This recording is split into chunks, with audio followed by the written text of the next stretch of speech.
Ladies and gentlemen, my first video reached 1000 views, which is really awesome. I would really be happy with just 100. Thank you for everyone that saw it, including my friends and family, which I'm pretty sure they saw it on repeat. But on to the video. I found recently a vegan channel named Plant-Based Nutrition by Stefanie. I gotta give it to her, her work ethic and quality is amazing. Her videos come out consistently, and the edits with the change of scenery are very high quality. She does this while doing a master's, which is even more impressive. Stefanie is another victim of the vegan ideology. As we know it, it preys on the vulnerable people, and Stefanie is no different. We exchanged brief comments on one of her videos, but unfortunately YouTube did not let me post a comment. This probably due to the sources, and YouTube really does not like when we put other links in their videos. I thought about making a video debunking her claims, but this has been done, so I thought I should make something fun.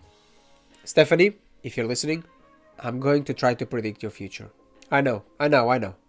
We are both people of science, and we do not believe in astrology, tarot, bone reading, and stock market predictions. However, for you, I will still try to predict your past, present, and your future. The past is easy.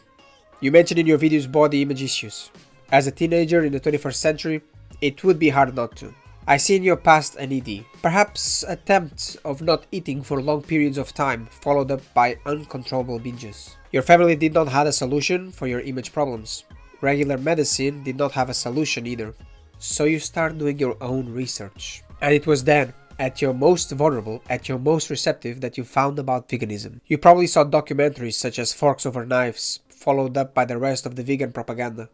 You found out about nutritionfacts.org and vegan YouTubers. The gruesome images of factory farming took over you, and you are now much more receptive to the environmental and health arguments. But you are a woman of science, so you had to try it for yourself. You're not just gonna take anyone's word for it. And you probably felt amazing.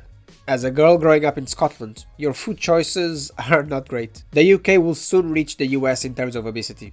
And so, you, Stefanie, started cutting out animal foods, unknowingly cleaning up your diet of any junk food that came with it. No more grease-filled fish and chips. No more nutrient-devoid pies with less than 5% of meats. And no more processed food, which made you consume 20, 30 or even 40 spoons of sugar every day. Without these junk foods, you could replace your ED with another. One rich in volume, but devoid of nutrients. Let's look at your present. I see you doing a lot of research, but all that vegan research that you did in the beginning created an echo chamber for you. Google, Instagram, YouTube and TikTok knows what you want to see. You want to see pro-vegan sources.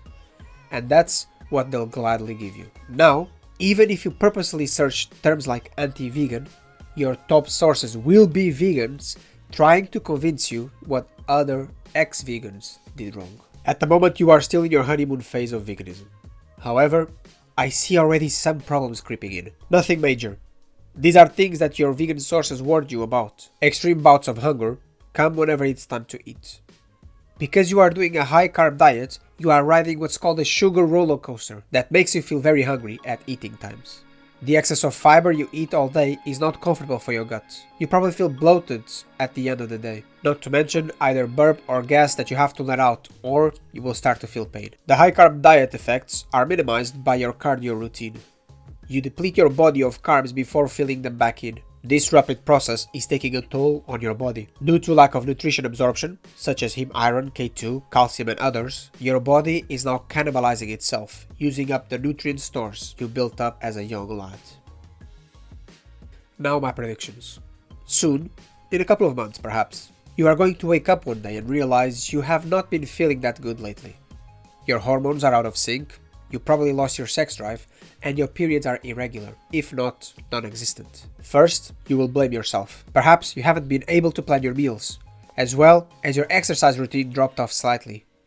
So you adjust. A couple of months will go by, and you will still feel weird. Brain fog, gut pain, and joint pain are now creeping in. You will learn that high glycemic value foods throughout the day are not that good for you. It will cause you metabolic syndrome disease, so you adjust your diet. Perhaps it's time for high-fat, low-carb plant-based. The change in diet is a welcomed one. The better absorption of fat-soluble vitamins help out a bit in the beginning, but again a few months go by and your digestive distress will get worse. You start to ignore other symptoms like fatigue or less restful sleep. Perhaps anxiety is already hitting you. You blame those on not being a teenager anymore. I mean, everyone gets old, right? Your research now shows that veganism sometimes has to supplement with more than just B12. In Scotland, you don't get a lot of sun, so you start supplementing with vitamin D and D3 as well as iron because you noticed your lips have lost color. Vegans also do not get collagen, so might as well supplement with that. It is now a bit harder to plan your meals with your busy schedule, so perhaps some vitamin K2 is on order. You find out about homocysteine from Dr. Greger and how damaging that is, so a bit of creatine would not hurt.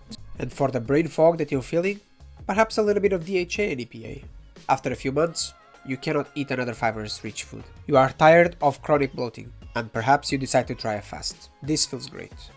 Or, should I say, it does not cause you the discomfort and pain that fiber does. So you include fasting in your weekly schedule. But now your body is in full-blown panic.